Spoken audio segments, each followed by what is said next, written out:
Ladies and gentlemen, welcome back to the channel. You already know what time it is, y'all. We're breaking down some 2K24 news, some important news, the things y'all need to know. We're going to recap everything we've got so far. 2K24 is, oh, 4 days away, 3 days away if you're flying to New Zealand like I am. If you know, you know. But yeah, we're going to break some things down. We got a couple like really big pieces that I want to talk about. I'm sure you guys have heard a lot of news already, but I'm going to talk on the key points here. So, as y'all can see, we're on the 2K24 blog post. So let's get into it. Really quick, just touching on the MYCAREER. Looks like you're basically just gonna be like a LeBron James Part 2, biggest high school or maybe college prospect. I'm not sure. Since LeBron, um, yeah, nothing too crazy. The thing I do want to touch on is right here. NBA 2K24 introduces a new key games feature allowing you to play your most important games based on the matchup, rival teams, milestone achievements, blah blah blah. Expected way to reach GOAT status. And so what I'm a little bit intrigued about is GOAT status. So as you guys know, like these past couple years in 2K22, 2K23, we've had the status like at the bottom of your player. I don't think it matters all that much because if you're like me and you leave a game every now and then, like it resets anyways, or at least it does for me. But the people in the gold and the purple are supposed to be better. The people in the black and the bronze are like supposed to be not as good.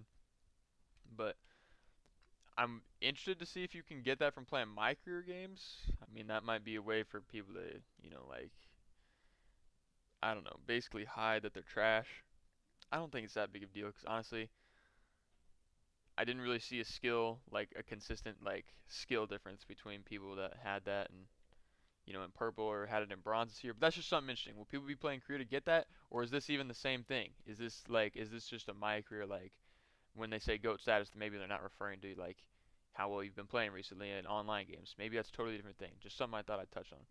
But the big thing I want to talk about is you'll earn extra payouts for completing goals and winning games. We all know VC is expensive. None of us want to pay for it. Everything you buy with VC is super expensive, whether it's your attributes, clothes. I mean, the only thing that's not expensive is boosts. I wouldn't be surprised if they hiked up the prices on those, but at some point in the future. But buying Gatorade and stuff like that's so expensive. But if you get a serious like increase in how much VC you can earn, maybe a micro game here and there will be worth it. Because I mean, if you can just play like the key games, and complete some goals that are relatively simple, hopefully it don't take too much time. That could be big. Maybe people are able to crank out more builds this year. I think that would be like awesome. That is like the one of the best possible things that if they make VC easier to get, make it so you don't have to break your own bank account every time you want to, get a piece of clothing or make a new build or whatever it may be. Uh, yeah, that'd be awesome. So just one thing right here. Now getting on to the all online stuff. So as y'all can see, I'm sure most of y'all have seen this. The beachfront city. As y'all can see, the theater, the rec is still there. Now the rec. That's part of what we're going to be talking about here. So far we know that the rec, it's been confirmed, the rec has a squads and no squads door. Now, if y'all have played rec anytime in the past, man, it's been out since 2K15, I believe. Gosh, man, I don't remember playing it all that much in 2K15, but I feel like it's gotten worse every year, especially these past few years. But if you go in the rec, you know that a lot of people, there's a lot of buddy ball going on. You go in there, you match up with, two, three, four dudes that all know each other. Chances are you're not touching the ball. And nobody wants to play that way. Everybody wants to play the rec because it's that matchmaking setting. Maybe you don't got someone on at the time, or you just like the 5v5 type of gameplay, but online against real people. So that's like the purpose of the rec, but a lot of times that experience is ruined because you got dudes in there who don't necessarily care about winning. They just want to play like they just want them and their friend to be like Shaq and Kobe while everybody just kind of stands around and watches. And I don't even have a problem when that happens as long as we win, but a lot of times that does not equate to winning.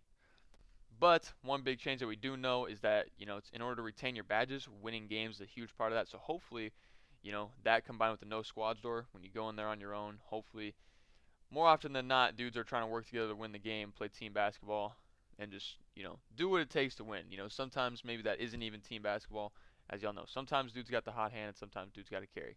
That's just the way it is. But that's some interesting thing to think about when it comes to change with the rec. However, one thing I want to touch on, we could have used this 3, 4, 5 years ago. Like, if they just now are bringing this no squads door to the rec for people that want to play that 5v5 setting but don't want to deal with, the buddy ball randoms, they also added a new game mode, and we'll talk about everything else here in a second maybe.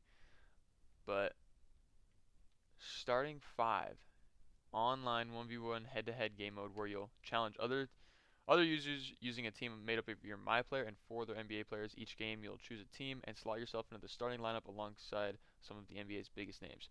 The style of play feels like a standard MyCAREER game, but allows you to play online and get in the game quickly by yourself.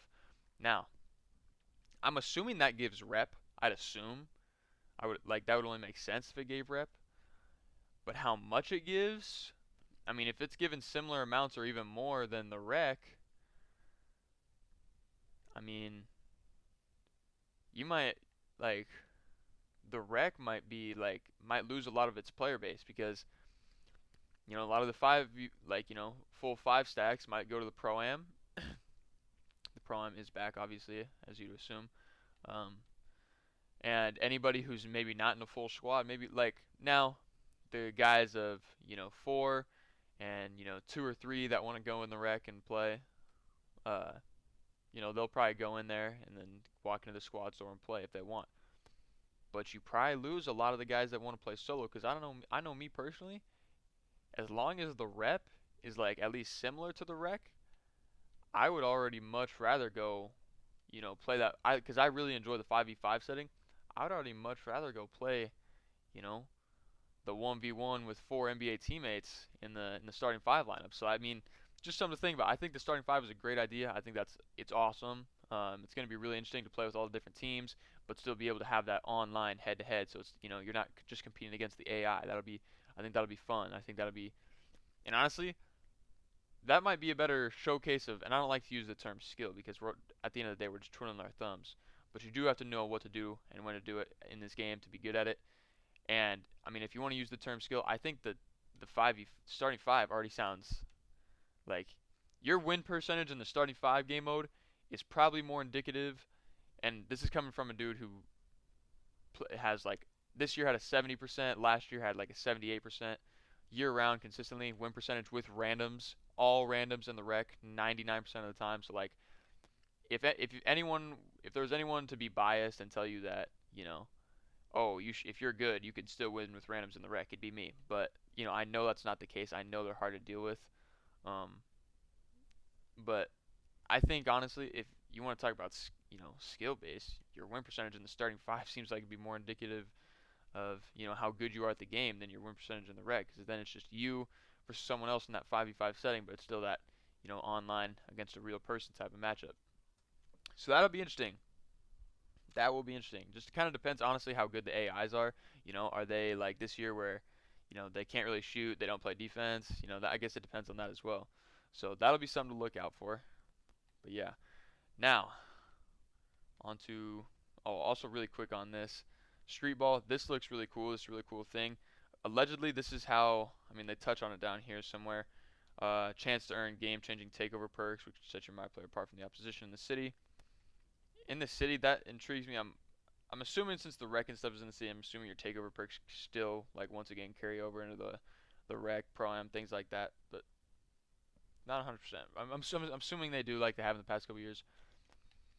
But I think this is a really cool vibe. I think the players or the people standing around the court, that's really cool.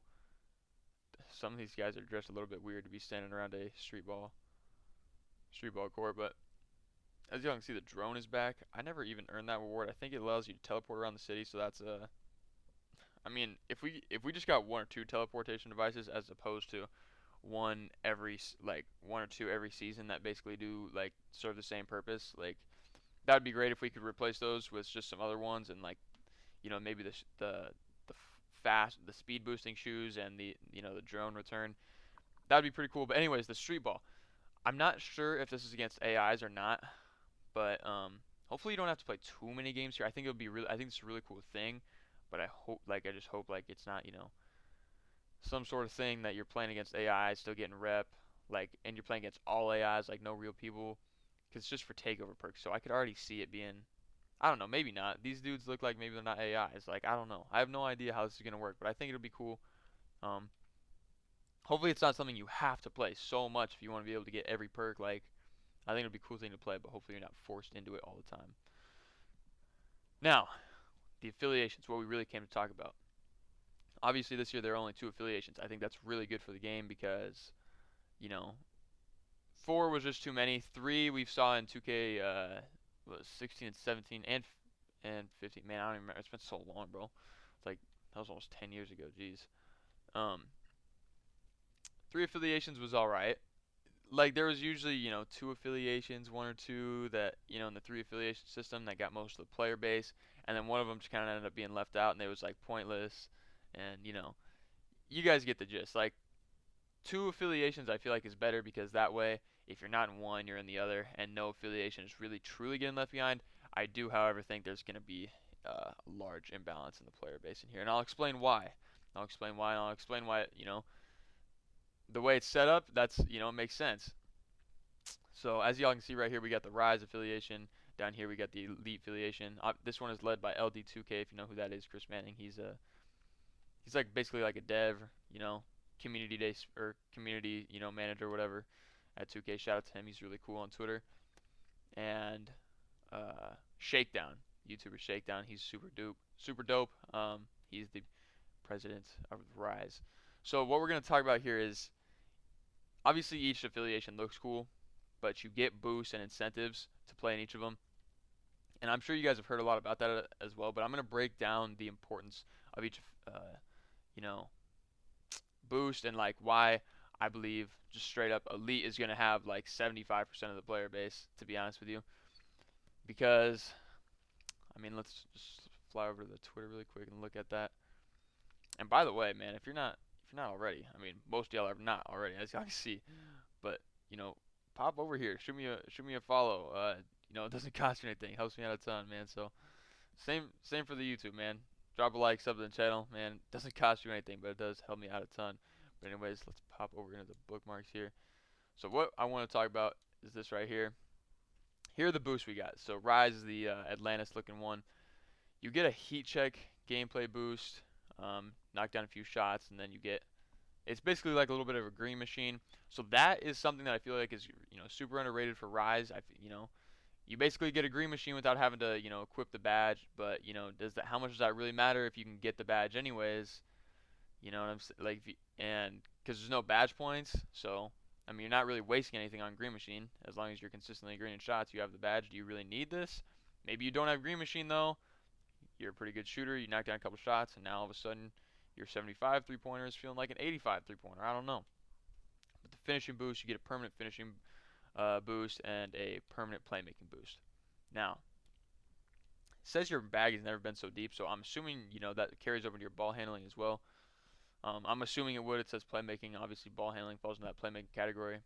But at the top here, if you peep this, dishing to the open man has never been so worth it.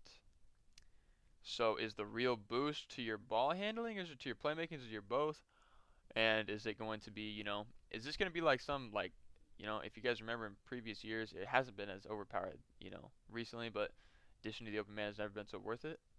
Is this going to be some overpowered playmaking take type of thing, or you know what I'm saying? Like, and this is permanent. Like, this is not like you have to get takeover or anything. Like, this is just playing in the park. If you hit your man wide open, it's already sounding like shooting wide open is going to be super easy this year. In Rise, maybe it's even easier. I don't know. However, in Elite, I feel like Elite has the 2 most valuable uh, boosts. Now, the basically like the takeover version of it is like the 2-way tenacity, make a big play on one end of the floor, and earn yourself a boost for the next going the other way. So basically, if you score the ball or something, then you get a boost on defense for the next possession. When you go, so right after when you go back on defense, you get a boost, and vice versa. If you get like a block or a steal, then you'll get a boost on offense. So you guys get the gist. This one I think is definitely worse than this one. However, these two I think are more valuable than these two because Earn a permanent boost to your defensive attributes. DPOY. Here you come. Defensive Player of the Year. Blah blah blah. Anyways, I think that defense is the second most valuable boost here out of the four because finishing. I mean, how valuable is a finishing boost really? What does the finishing boost look like? I don't know, but I feel like these are pretty clear what they'll look like. The playmaking boost, so far, like as far as we can tell, it's gonna be a basically like you're getting dimer, maybe get some more ankle breakers.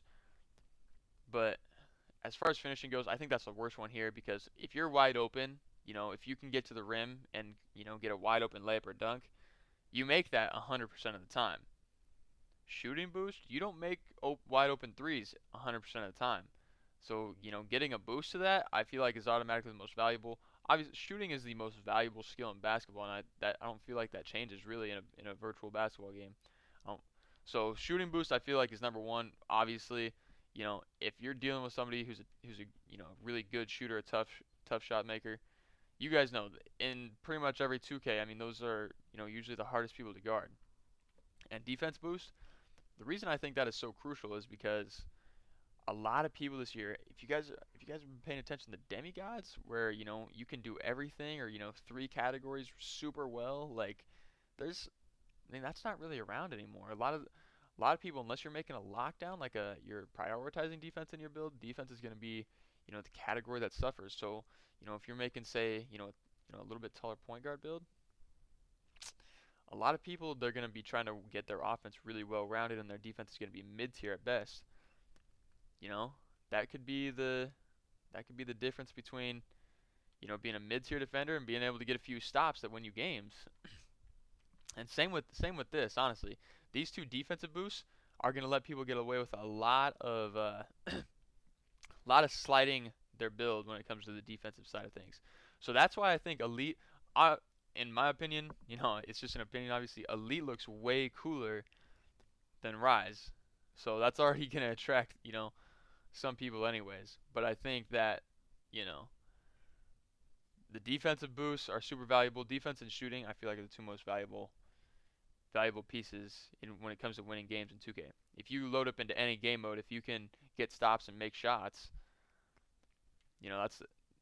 that's as simple as it gets. Finishing, it will be fun, and if you're a guy that plays on a pure slasher a lot, this will obviously be the affiliation for you because if you have like a 25 three-pointer, getting what a 5 to 10 point boost uh, to a 30 to 35 three-pointer, I mean that's not going to make a difference really. And but you could say the same thing about defense for maybe a little guard. However, I do think if you combine these two, and how I'm sure you guys have seen a lot of little guards are going to be playmaking and shooting all pretty much no finishing except for maybe a little layup, and their defense is going to be like zero across the board except for the little perimeter that had to come up to like a 50 or something because they upgraded their speed. Like this could be the difference for those little guards between getting cooked every single time down the floor and getting picked on and getting, one or two stops that tilts the advantage in their favor to win the game, you know what I'm saying? So I don't just something to think about. I don't maybe it doesn't affect the little guards like that. Maybe, if you don't got no defense, adding a few attribute points doesn't affect it at all. That may be the case, but I still think shooting is by far the most valuable boost and defense is number 2. So Elite, I feel like they did this wrong, but it's okay. I mean, I don't mind it because I'm choosing Elite anyways, so the big thing though is these boosts to your attributes from affiliation rep do not contribute towards animation or badge requirements. Affiliation rep, so I think he did not I feel not the rep you earn. I feel like this is like the affiliation you rep. I think he was indicating here. But anyways, the boosts you earn here, they're not going to be able to unlock you like the next level of badges, and they're not going to be able to unlock you certain animations that are gate kept by ratings and stuff. So that changes everything. That changes everything. Had they done that, I feel like that would be a little bit broken. People would be making crazy builds. I feel like it's already going to be interesting because I think the playmaking is different this year. I think you're going to need a higher ball handle to be effective. But if you guys remember 2K17, if you were a 6'2 sharp, I had a 6'2 sharp, and I chose Sunset Beach because it looked cool. But I didn't even realize like when you went in there, like that's how you got to be a speed boosting sharp because you could go in there with your 6'2 sharp. You got like the playmaking boost, and it would basically like that's how it bumped your ball handle rating up enough, I think, to make you speed boost. Gosh, it really pains me that I don't remember this exactly because that it reminds me that that was like 7 years ago. But anyways, big big key right here. These do not unlock you badges or animations. What happened there? But anyways, yeah, I think that's gonna wrap things up for the video, y'all. I do thank y'all so much for watching. God bless y'all. I'm so excited for this game. If y'all don't know already, I am dropping two builds, probably a 6-2 and a 6-6 ISO build on Friday. No, maybe Thursday. I don't know when the embargo lifts. I don't know if there is an embargo. Maybe you can already post that stuff. I mean, dudes are already posting their builds from Community Day, so I'm assuming we're good to upload those on Thursday. Thursday, early on, the game drops in New Zealand. I'm gonna be flying out there. If you know, you know. But yeah, we're gonna get y'all hooked up to some good builds. But yeah, thank y'all so much for watching. God bless y'all. Please consider dropping a like, sub on the channel if you're new. Follow me on the Twitter, blah blah blah, whatever. I love y'all. God bless, and I'll catch you in the next one.